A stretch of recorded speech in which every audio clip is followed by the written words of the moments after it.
Roast chook this good should be illegal. Crispy skin and meat that is tender, juicy and moist. Snot! I'm Schuey, and in this video I'm going to show you how to spatchcock a chicken. I'll even show you how to cook it as well. So just sit back, grab a drink or two and let's get into it. Today's contestant on Who Wants to Be a Tasty Bird is this 1.8 kilogram chicken obtained from Gippsland Premium Meats. Now, to turn this chicken into a spatchcock chicken, we need to remove its spine. And the easiest way to do that is with some kitchen shears.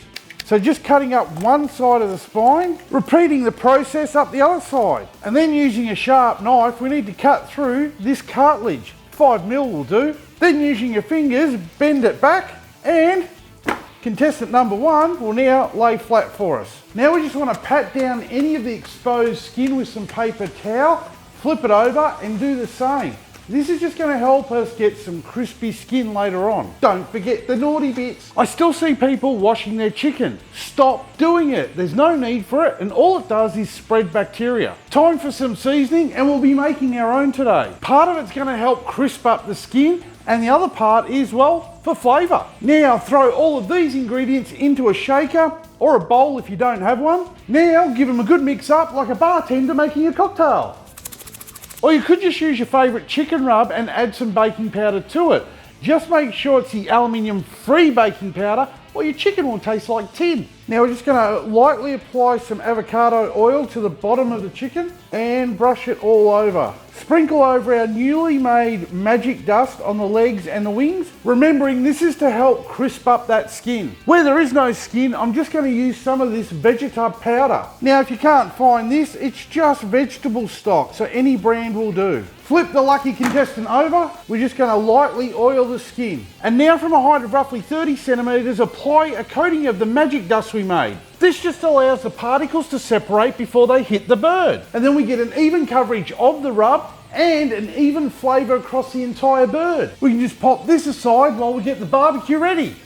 Today I'm going to be using a 57cm Weber kettle, and I'm going to be pairing it up with one charcoal basket because I want to be roasting at temps of 200 to 220 degrees Celsius. How I'll do that is by 3/4 filling a chimney starter with lumped charcoal. I'll place the charcoal basket to one side of the charcoal grate and I'll dump the fuel into it.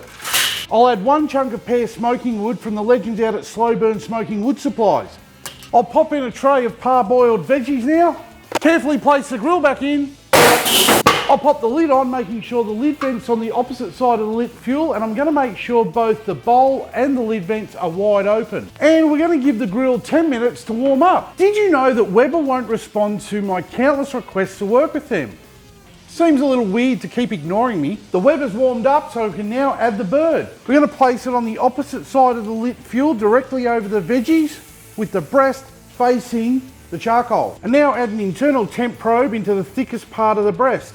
Pop the lid back on, keeping that lid vent over the bird. This is going to help draw the smoke and the heat over it. If you don't have an internal temp probe, use an instant read thermometer.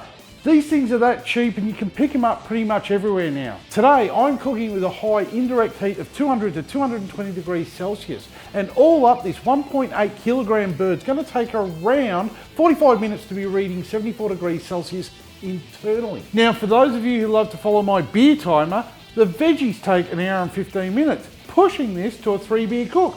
Cheers! Did you notice how I drank my beer rather than attacking the chicken and shoving a can up its bum? Stop doing it and stop wasting beer. The chicken is finally reading 74 degrees Celsius. How good does that look? Just remove the internal temp probe and get it off the heat. We're going to let that rest for 18 minutes. Why 18 minutes, I hear you ask? Because the general rule for resting meat is 1 minute per 100 grams. And while the chicken's resting, we're going to move the veggies to the higher grilling grate. Obviously with the lid on. It's 18 minutes. Seriously, go do something. Grab another beer. Rest time is over. Get in my belly time is upon us. We can now get the roasted veggies out and we can just serve them up as well. Now using a sharp knife, we just want to slice in and see what we've produced.